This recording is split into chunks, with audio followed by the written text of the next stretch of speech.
ጉልባን ምንድነው?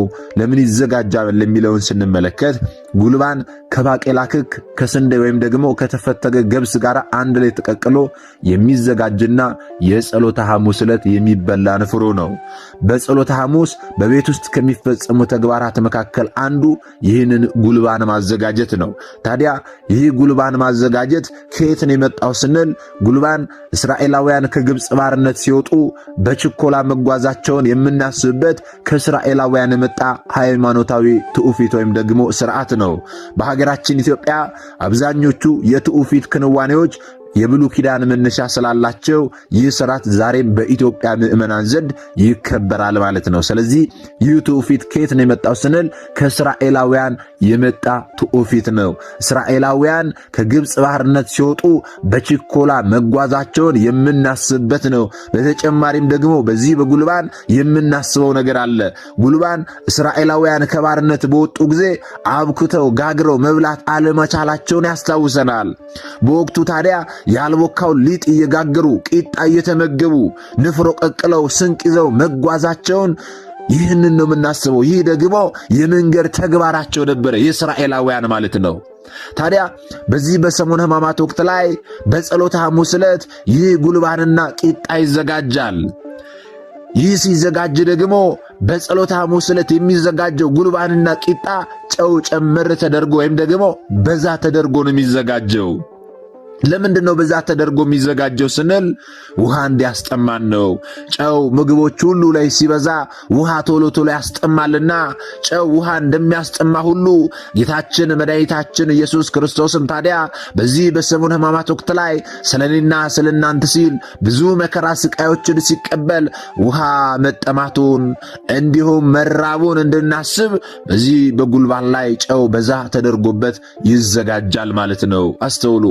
ጌታችን መድኃኒታችን ኢየሱስ ክርስቶስ ሐሙስ ማታ ከተያዘባት ሰዓት ጀምሮ እያሰቃዩት እያንገላቱት እስቲ ማን ነው የመታ እያሉ ምራቃቸውን የተፉበት በእግራቸው እየረገጡት ሌሊቱን ሙሉ ሲያሰቃዩት ቆይተው ጠዋት ደግሞ በፍርድ አደባባይ አቁመውት 3 ሰዓት ላይ ገርፈውት 6 ሰዓት ላይ ሳዶር፣ አላዶር፣ ዳናት፣ አዴራ፣ ሮዳስ በተባሉ በአምስቱ ቅንዋተ መስቀል ቸንክረውት በመስቀል ላይ ሰቅለውት ከ6 ሰዓት እስከ 9 ሰዓት በመስቀል ላይ ጌታችን ቆይቶ 9 ሰዓት ላይ ነፍሱን ከስጋው ለየ። በመስቀል ላይ ያለ ተጠማሁ አለ። ተጠማው በሚላቸው ጊዜ ሐሞትና ሆምጣጤን ደባልቀው ሰጡት። ውሃን የፈጠረውን አምላክን ውሃ ከለከሉት። ወገኖቼ ጌታችን ስለኛ ሲል ተጠማ። ያንን መጠማቱን ደግሞ ለማሰብ በዚህ በጉልባን ሥርዓት ውስጥ ጨው በዛ ተደርጎ ይደረግበታል ማለት ነው። ይህንን እናስባለን፣ የጌታን ጥሙን ማለት ነው። በሌላ በኩል ደግሞ በዚህ በጉልባን ሥርዓት ውስጥ ምንድነው የምናስበው ስንል ባቄላው ይከካል። ባቄላው ሲከካ ቅርፊቱ ይላጣል። ይህም ደግሞ የጌታችንን መከራና ስቃይ እንድናስብ አይሁዳውያን ልብሱን አውልቀውበት ነበርና የዚያ ምሳሌ ነው። ልክ ባቄላው ተከክቶ ቅርፊቱ ከላዩ ላይ ሲላጥ ያንን ስንመለከት ጌታችን መድኃኒታችን ኢየሱስ ክርስቶስ የለበሰው ልብስ አይሁዳውያን ከላዩ ላይ ዳውለቁበት እናስባለን። ይህም ብቻ አይደለም፣ ደግሞ መከራውን እናስባለን ወገኖቼ። የትኛውን መከራ ካልን ደግሞ ጌታችን መድኃኒታችን ኢየሱስ ክርስቶስ በዕለተ ዓርብ 6666 ጊዜ ሲገረፍ፣ እኔና እናንተ በምናውቀው አይነት ጅራፍ አይደለም። እርሱ የተገረፈው ጫፍ ጫፉ ላይ ብረት ባለው ያ ጅራፍ የሰው ሰውነት ላይ ሲያርፍ የሰውን ስጋ ቦጫጭቆ በመሬት ላይ በሚጥል ደሙ እንደ ውሃ እስከሚፈስ ድረስ አጥንቶቹ እስከሚታዩ ድረስ ስጋው ከላዩ ላይ ተቦጫጭቆ በመሬት ላይ እስከሚወድቅ ድረስ 6666 ጊዜ ተገርፏል። ባቄላው ሲከካ ቅርፊቱ እንደተላጠ ሁሉ ወይም ደግሞ እንደሚላጥ ሁሉ ጌታችንም ስለኔና ስለናንተ ሲል 6666 ጊዜ ሲገረፍ ስጋው እንደ ቅርፊት ከላዩ ላይ በመሬት ላይ እየተቦጫጨቀ መውደቁን እናስባለን ወገኖቼ። ይህንን ሃይማኖታዊ ድንቅ የሆነ ምስጢር ነው የምናስበው። ስለዚህ ይህንን የጉልባን ሥርዓት ስናከናውን የጌታችንን ሕማማቱን፣ መከራውን፣ ጥሙን እናስባለን ወገኖቼ። በእውነት ይህችን ቅድስት ሃይማኖት የሰጠን አምላካችን የተመሰገነ ይሁን። በነገሮች ሁሉ የክርስቶስን ሕማምና መከራ የምታሳስበንን እኛ ካስተዋልን እያንዳንዲቱ ተግባሯ በሙሉ የክርስቶስን ሕማም ቀራንዮን እንድናስብ የምታደርገንን ይህችን ቅድስት ሃይማኖት የሰጠን አምላካችን በእውነት የተመሰገነ ይሁንልን።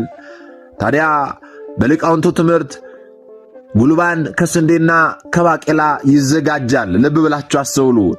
ባቄላው ይታመሳል፣ ይፈተጋል፣ ይከካል። ስንዴው ግን አይከካም፣ አይፈተግም፣ አይታመስም። ይህስ ምሳሌነቱ ስለምንድን ነው ስንል ይህ ምሳሌነቱ ስለኛ በተዋህዶ ለከበረው አምላካችንና መድኃኒታችን ኢየሱስ ክርስቶስ መከራ መታሰቢያ ነው። እንዴት ካልን ደግሞ ባቄላው የሥጋ ምሳሌ ነው። ስንዴው ደግሞ የመለኮት ምሳሌ ነው። ምንም እንኳን መለኮት ከሥጋው ያልተለየው አምላክ ቢሆንም ሕማሙ ግን መለኮትን አላገኘውም። ጌታችን በሥጋው መከራ ስቃይን ተቀብሏል። መለኮትን ግን ሕማም አላገኘውም። ልክ እንደዛ ሁሉ ባቄላው ይከካል፣ ይታመሳል። ያ የሥጋ ምሳሌ ነው። በሥጋው ስለኛ ሲል የተቀበለውን መከራ እንድናስብ፣ በሥጋው ብዙ መከራ ስቃይ እንደተቀበለ እናስባለን። እንደዚሁም ደግሞ ስንዴው ደግሞ የመለኮት ምሳሌ ነው። በሥጋ ብዙ መከራ ስቃይ ቢቀበልም እንኳን መለኮትን ግን ሕማሙ እንዳላገኘው፣ መከራው እንዳላገኘው እንማራለን ማለት ነው። የተዋህዶ መዶሻ የተባለ ቅዱስ ቄርሎስ እንዳስተማረው ነገረ ተዋህዶን ሲያስተምረን በጋለ ብረት መስሎ ያስተምረናል። ብረት ከእሳቱ ውስጥ ቢጨምሩት ብረቱ እሳቱን ይመስለዋል አለ። እሳቱም የብረቱን ቅርጽ ይይዛል። ብረቱን ቢመቱት ይለዝባል። የማይጨበጠው እሳትም ከብረቱ ጋር ስለተዋሃደ አንጥረኛው ይመታዋል፣ ነገር ግን እሳቱን አያገኘውም ብሎ ስለ ነገረ ተዋህዶ በሚገርም አገላለጽ ገልጾ አስተምሮናል ማለት ነው። ስለዚህ መለኮት የተዋሃደው ሥጋ መከራን ተቀበለ፣ በሥጋ ሞተ። ለመለኮት ግን ሕማም፣ ድካም፣ ሞት አይስማማውም። ይኸውም መለኮት ከሥጋው እንደተዋሃደ በነፍስ ወደ ሲኦል ወርዶ ምርኮን ማረከ፣ ነፍሳትን ነፃ አወጣ፣ ገነትም አስገባቸው።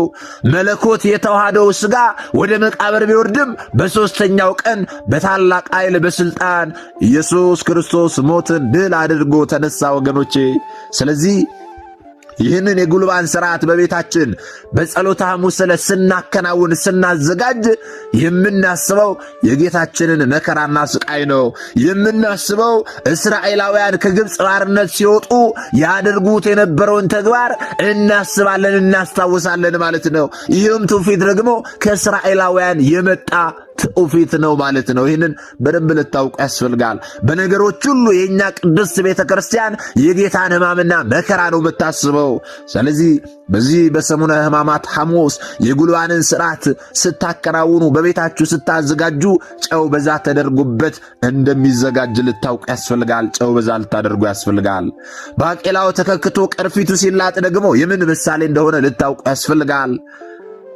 ስለዚህ ይህንን ሥርዓት ነው የምናዘጋጀው። መጀመሪያ ላይ እንዳልነው ግን ይህንን የጉልባን ሥርዓት ያከናወነ ሰው በዚህ ይህንን የጉልባን ሥርዓት ስላደረገ ብቻ አይጸድቅም፣ ስላላደረገም ደግሞ አይኮንንም።